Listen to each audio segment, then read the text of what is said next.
옛날 옛적 아주 먼 나라에 소크라테스라는 이름이 지혜로운 노인이 살고 있었습니다. 그는 철학자로 유명했으며 그의 이름은 곧 지혜의 대명사처럼 여겨졌습니다. 많은 사람들이 그에게 조언을 구하러 찾아왔지만 그는 언제나 이렇게 말했습니다. 나는 아무것도 모른다는 것을 압니다. 어느 날 소크라테스는 평화로운 오후를 그의 정원에서 보내고 있었습니다. 햇살이 나무 사이로 빛나고 산들 바람이 부드럽게 불어와 참새들은 경쾌한 노래를 부르고 있었습니다. 그때 한 젊은이가 다급한 발걸음으로 그를 찾아왔습니다. 이 청년은 지혜를 갈구하는 학도였지만 자신이 모든 것을 알고 있다고 믿는 자만심에 빠져 있었습니다. 위대한 소크라테스, 젊은이가 외쳤습니다. 저는 이미 많은 것을 알고 있습니다. 세상의 복잡한 진리들이 더 이상 저에게 숨겨진 비밀이 아닙니다. 그러나 당신이 말한 무지의 힘을 이해하고 싶습니다. 도대체 아무것도 모른다는 것이 어떻게 지혜가 될 수 있단 말입니까? 소크라테스는 미소 지으며 대답했습니다. 젊은이여, 나와 함께 차 한 잔을 마시며 이야기를 나누지 않겠소? 그들은 나무 그늘 아래에 앉아 차를 마셨습니다. 소크라테스는 차 잔을 채우기 시작했습니다. 그러나 그는 멈추지 않고 차를 계속 부었습니다. 차는 잔을 넘쳐 흘러 젊은이의 손에까지 닿았습니다. 젊은이는 깜짝 놀라 물러서며 외쳤습니다. 잔이 넘쳤습니다. 더 이상 들어갈 자리가 없습니다. 그러하오, 소크라테스는 차분하게 말했습니다. 당신의 마음도 그렇소. 가득 찬 마음에는 새로운 지식이 들어갈 공간이 없소. 당신이 모든 것을 안다고 여긴다면 배우는 것은 불가능하오. 젊은이는 잠시 말을 잃었습니다. 그는 자신의 머릿속이 온갖 지식으로 가득 찼다고 믿었지만 소크라테스의 단순한 예제는 그의 생각을 뒤흔들었습니다. 그렇다면 제가 어떻게 해야 더 많이 배울 수 있겠습니까? 소크라테스는 부드럽게 대답했습니다. 무지를 인정하는 것을 배우시오. 비워진 잔처럼 새로운 지식과 진리를 환영할 준비가 된 마음을 가지세요. 질문을 두려워하지 말고 답을 찾는 여정을 즐기세요. 모든 것을 알고 있다고 확신하는 순간, 그때부터는 더 이상의 발전이 없기 마련이오. 그날 이후로 젊은이는 자신이 모르는 것들이 얼마나 많은지를 인정하기 시작했습니다. 그는 더 많은 것을 배우기 위해 끊임없이 질문하고 다양한 사람들과의 대화를 통해 자신의 지식을 넓혀갔습니다. 그는 자신만의 무지의 지혜를 터득하며 진정한 학문의 길을 걷게 되었습니다. 이러한 이야기 속에서 소크라테스의 무지는 교훈을 남깁니다. 자신의 한계를 인정하고 겸손한 자세로 끊임없이 학습하는 것이야말로 진정한 지혜로 가는 길이라는 것을 말입니다. 그렇게 세상의 복잡한 문제들을 하나씩 풀어나가며 우리는 날마다 조금씩 더 나은 존재가 되어갑니다. 두 번째 이야기. 옛날 옛적 아르베르라는 작은 마을이 있었습니다. 이 마을은 푸른 숲과 맑은 강으로 둘러싸여 있었으며 주민들은 조용하고 평화로운 삶을 살고 있었습니다. 하지만 이 마을에는 오래된 전통이 하나 있었는데 그것은 바로 거대한 별이라 불리는 신비로운 별을 경배하는 것이었습니다. 마을 사람들은 이 별이 그들의 운명과 삶을 인도한다고 믿었고 매년 별을 기리는 축제를 열었습니다. 그러던 중 마을에 엘라라는 어린 소녀가 살기 시작했습니다. 엘라는 호기심이 많고 생각이 깊은 아이였으며 누구보다도 별을 사랑하고 경이롭게 여겼습니다. 그녀는 밤마다 하늘을 바라보며 자신만의 질문을 던졌습니다. 왜 우리는 이 별에 의존해야만 하는 걸까? 우리가 만들 수 있는 가치는 무엇이지? 어느 날 엘라는 누군가의 부름을 받았습니다. 그녀가 잠든 사이 꿈속에서 신비로운 목소리가 들려왔습니다. 엘라, 너는 별조차 초월할 수 있는 운명을 지녔다. 그 별을 넘어 너의 별을 찾아라. 깨어난 엘라는 꿈에서 들은 말을 곱씹으며 자신만의 의미를 찾기 시작했습니다. 그날부터 엘라는 마을을 둘러싸고 있는 숲속으로 여행을 떠나기 시작했습니다. 숲속에는 여러 신비로운 생물들과 장소가 있었고 엘라는 그곳에서 마을 바깥 세상의 넓이와 깊이를 깨달았습니다. 이렇게 세상에 대한 열린 마음으로 여러 경험과 지식을 쌓은 엘라는 점차 자신의 삶을 어떻게 개척할지 고민하게 되었습니다. 시간이 흘러 엘라는 비용이 부족한 마을의 청소년들을 위한 무료 교육을 제공하기로 결심했습니다.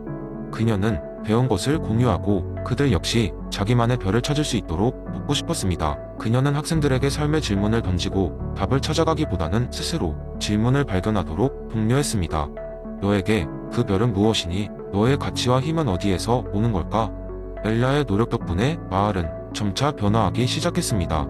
주민들은 점점 더 자신의 잠재력을 깨닫고 각자의 방식으로 새롭고 창의적인 가치를 만들어갔습니다. 기존의 관습에 얽매이지 않고 스스로 생각하고 결단하며 삶을 살아가는 새로운 문화가 자리 잡았습니다.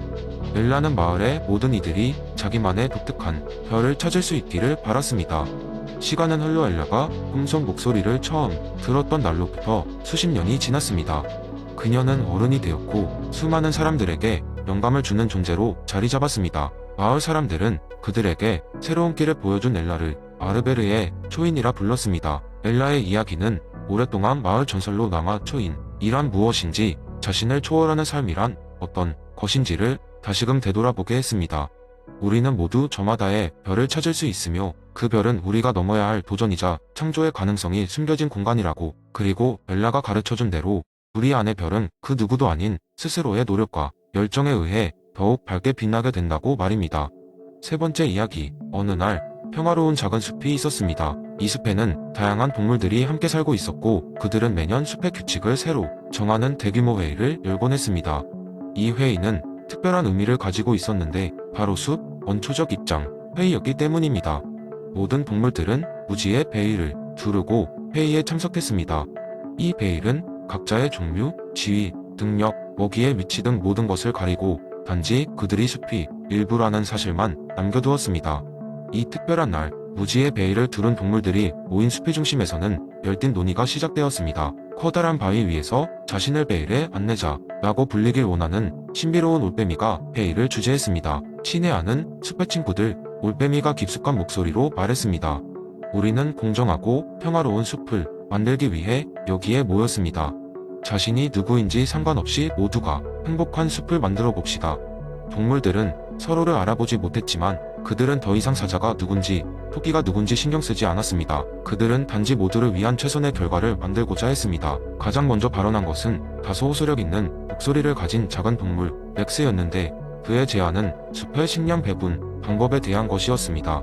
우리가 서로의 수고를 존중하여 식량을 나누는 것은 어떨까요? 이렇게 하면 강력한 동물만 배부르게 되는 현재의 불평등을 해결할 수 있을 것입니다. 이 아이디어는 많은 지지를 받았습니다. 모든 동물들은 자신이 어디에 속해 있는지 모르기에 자연스럽게 누구나 더 나은 조건에서 살아갈 수 있는 시스템을 원하게 되었습니다. 이에 따라 일부 식량은 가장 힘없는 동물들, 즉 날씨나 포식자에 가장 취약한 동물들을 보호하기 위해 사용하기로 했습니다.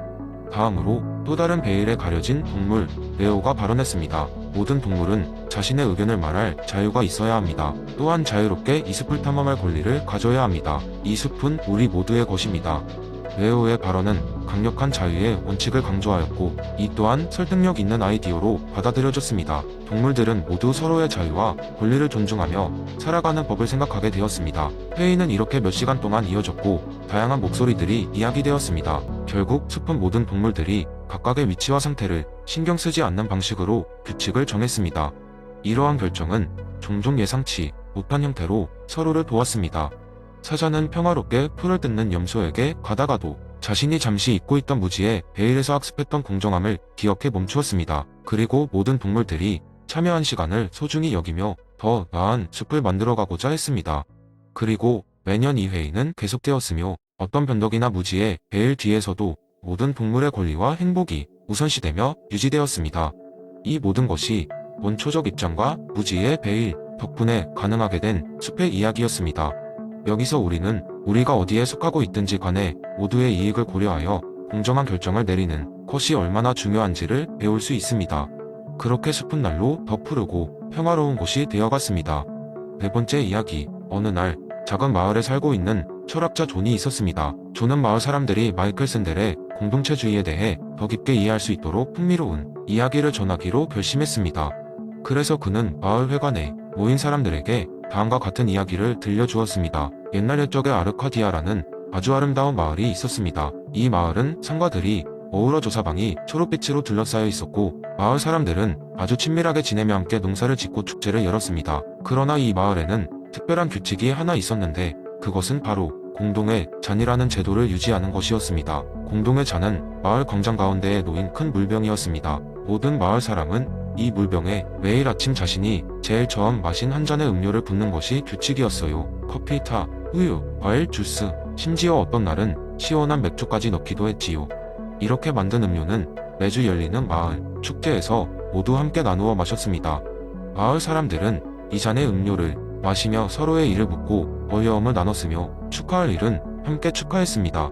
존, 공동의 잔이 단순히 다양한 맛을 내는 음료 그 이상의 의미를 가진다고 생각했습니다. 그것은 바로 사람들의 마음을 하나로 묶는 상징이었습니다. 어느 햇살 좋은 날, 마을의 외부에서 마을을 방문한 여행자 레오가 찾아왔습니다. 레오는 밝고 명랑하며 혼자 여행하며 각지를 돌아다니는 걸 즐겼는데 그는 이 공동의 잔을 보고는 궁금해졌습니다. 레오는 묻습니다. 왜 굳이 모두가 각자의 음료를 모아 하나로 만드는 거죠? 각자 좋아하는 걸 마시는 게 좋지 않나요? 조는 미소를 띠며 대답했습니다. 여기서는 단순히 음료를 마시는 게 아니라 우리 사이의 관계를 맛보는 것이죠. 각자의 독특한 맛이 공동체의 맛이 되는 거랍니다. 누군가의 커피가 다른 누군가의 차와 어우러지면서 우리는 각자가 얼마나 다른지를 알고 동시에 얼마나 하나인지도 알게 되죠. 뿐만 아니라 우리 모두가 이 잔을 채울 책임을 지고 있기에 서로에게 묶여 있다고 느끼게 됩니다. 레오는 조금 의아해하면서 도움 미루어 보였습니다. 하지만 이렇게 하면 어떤 다른 맛이 혼란스러울 수 있지 않나요? 조는 고개를 끄덕이며 말했습니다. 그렇습니다. 어떤 날은 커피 향이 너무 강하거나 레몬 주스의 신맛이 돋보일 수도 있죠. 하지만 바로 그것이 이 제도의 핵심입니다. 우리는 때때로 혼란스럽거나 전혀 예상치 못한 맛을 통해 배우고 수능하며 그렇게 또 다른 맛이 나오도록 조화를 맞추는 법을 배우죠. 레오는 거기서 잠시 멈춰 생각했습니다. 그리고 마을 사람들의 축제에 참여해보며 다른 이들과 나눈 잔은 생각보다 더 깊은 의미의 장면을 그에게 남겼습니다. 레오는 이렇게 새로운 경험을 통해 공동체의 의미를 이해하게 되었고 다시 길 위를 떠날 때는 그가 배운 것을 가슴속 깊이 새기고 있었습니다. 이 이야기가 끝나자 마을 사람들은 박수를 치며 고개를 끄덕였습니다. 존의 이야기는 그들에게 공동체의 중요성과 함께하는 삶의 가치를 다시 한번 일깨워 주었습니다. 그리고 마을 사람들은 그날 축제에서 더욱 풍성한 잔을 나누며 서로의 존재와 가치를 새롭게 느끼게 되었습니다.